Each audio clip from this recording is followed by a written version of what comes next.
মৃত্যুর মুখে দাঁড়িয়েও কালো জম টুপি পরেও মানুষ দেখুক, বিন্দুমাত্র ভয় পায় না। আমাদের ছাত্রলীগের ছেলেরা সিএনজির মধ্যে একটা মেয়ের সাথে যদি 3 জন ছেলে থাকে কি করতে পারে, কিভাবে তাকে যৌন হয়রানি করতে পারে, সেটা আমরা 2 বছর বললে 6 মাসও এই গভর্নমেন্ট চালানো খুব মুশকিল হয়ে যাবে। কারণ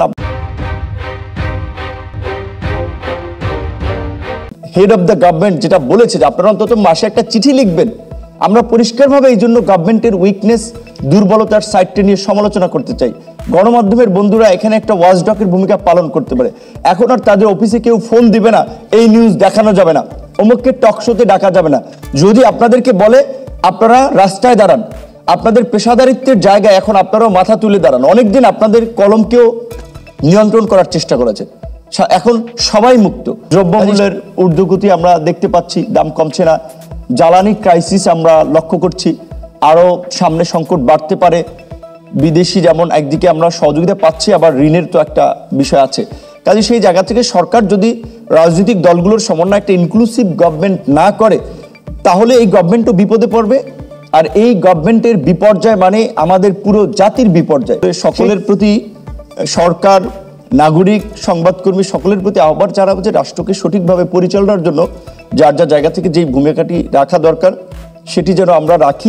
আমাদের চিন্তাভাবনা আছে গণ অধিকার পরিষদ একটা তারুণ্যের রাজনৈতিক দল, মানুষকে মেসেজ দেওয়ার জন্য উই আর অল্টারনেটিভ। সেজন্য আমরা আগামী সংসদ নির্বাচনকে আমাদের নেতাকর্মীদের বেশিরভাগেরই চাওয়া যে তরুণদের প্রতিনিধিত্বশীল একটা দল হিসেবে এককভাবে প্রতিদ্বন্দ্বিতা করার। বাকিটা সময়ের উপরে এবং পরিবেশ পরিস্থিতির আলোকে সিদ্ধান্ত নেওয়া হবে। প্রত্যেকটা দল তার ভোটের রেশিও অনুযায়ী পার্লামেন্টে প্রতিনিধিত্ব করবে। এই ধরনের একটা ব্যবস্থা থাকা দরকার একটা ভাইব্রেন্ট পার্লামেন্টের জন্য। তাহলে কোনো পার্টি মনোপলি নিয়ে সংসদে যা ইচ্ছা তাই আইন পাশ করতে পারবে না এবং এই ধরনের একটা ফ্যাসিস্ট হয়ে উঠতে পারবে না। সেজন্য আমরা এই পরিবর্তনগুলোর কথা কিন্তু তখনও বলেছিলাম। যাই হোক, এখন সবাই মিলে বলছি আরও ভালো পলিসি নিয়ে আসছি, সুতরাং পরিবর্তন হোক, সেটা আমরা চাই।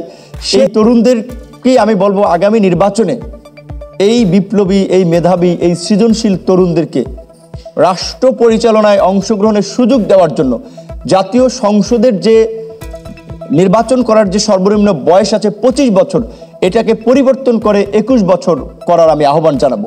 আমার ডিজিএফআইকে, র্যাবকে অনুরোধ করবো আমার সাথে যে তাদের ইন্টারোগেশন ছিল সেটাকে আপনার ডিসক্লোজ করার জন্য।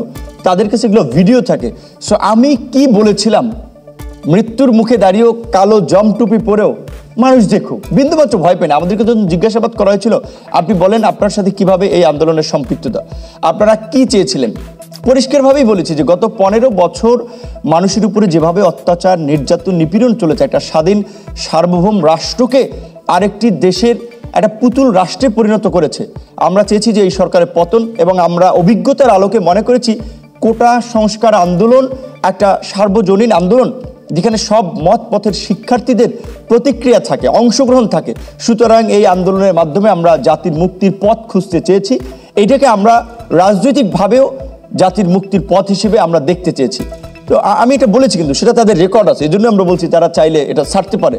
মাঝে মাঝে দেখেছেন 111 ওবায়দুল কাদেরকে চা খাওয়াচ্ছিল আর বিস্কিট খাওয়াচ্ছিল, আর তার যে ইন্টারোগেশন ছেড়ে দিয়েছে, ওনাদের কাছে তো আছে, চাইলে ওনারা ছাড়তে পারে। এমন আমাদের লুৎফর নাহান লুমা নামে, তুমি এখন সার্চ দেন সমস্ত নিউজ পাবেন, ইডেন কলেজের শিক্ষার্থী কিভাবে লাঞ্ছিত করেছিল, গ্রেপ্তারও করেছিল। এরকম আরও অনেক শিক্ষার্থীকে, নারী শিক্ষার্থীকে সে সময় লাঞ্ছিত হয়েছিল। আমরা তো 2018 সালের 30 জুলাই লাইব্রেরির সামনে আমি কিভাবে আমার সহকর্মীরা শাহবাগ শহীদরা নিপীড়িত হয়েছিল সেগুলো এখনো ডকুমেন্ট আছে, আপনারা ইউ ক্যান গো থ্রু। আর 2019 সালে ডাকসু নির্বাচন অংশগ্রহণ করি। ডাকসু নির্বাচনে জয়লাভের পরে আমাদের মধ্যে রাজনৈতিক আগ্রহটা তৈরি হয় যে এরকম একটা প্ল্যাটফর্মে 64 জেলার শিক্ষার্থী, বিভিন্ন মত পথের শিক্ষার্থীরা, পাহাড় সমতল সমস্ত জায়গায়, তারা যদি আমাদেরকে এখানে নির্বাচিত করতে পারে, আর ঢাকা বিশ্ববিদ্যালয়ের ছাত্র সংসদকে দ্বিতীয় পার্লামেন্ট বলা হয়, ওয়াই নট মেইন পার্লামেন্টের কথা আমরা চিন্তা করব। দেন আমরা কিন্তু রাজনৈতিকভাবে তখন আমরা চিন্তা করি। কোটা রাষ্ট্রের একটা জায়গার সংস্কার ছিল, প্রশাসনের মধ্যে যে অস্থিরতা আমরা লক্ষ্য করছিলাম সেই আলোকে, এবং আমাদের বলা চলে দূরদর্শিতা থেকে আমরা সবাইকে এনকারেজ করার জন্য এই কথাগুলো বলেছিলাম।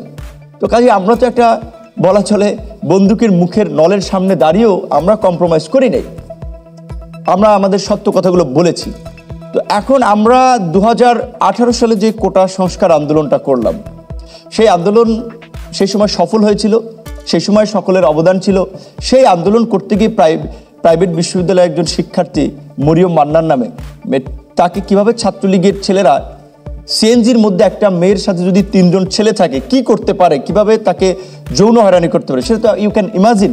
তাকে এই ধরনের নিপীড়ন করেছিল।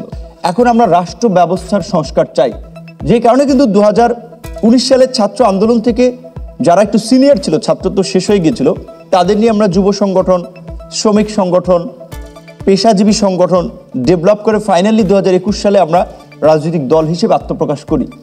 আমাদের দলের সেই আত্মপ্রকাশের ঘোষণা কিংবা সেই সময় একটা 21 দফা কর্মসূচি ছিল, হয়তো অতটা সে সময় আলোচিত হয় নাই, কিন্তু আজকে যে আলোচনা হচ্ছে রাষ্ট্র সংস্কার, রাজনীতিতে গুণগত পরিবর্তন, আমরা আমাদের ঘোষণাপত্রেই বলেছিলাম কিন্তু বিদ্যমান দ্বিদলীয় রাজনীতির বাইরে একটা গুণগত পরিবর্তন দরকার।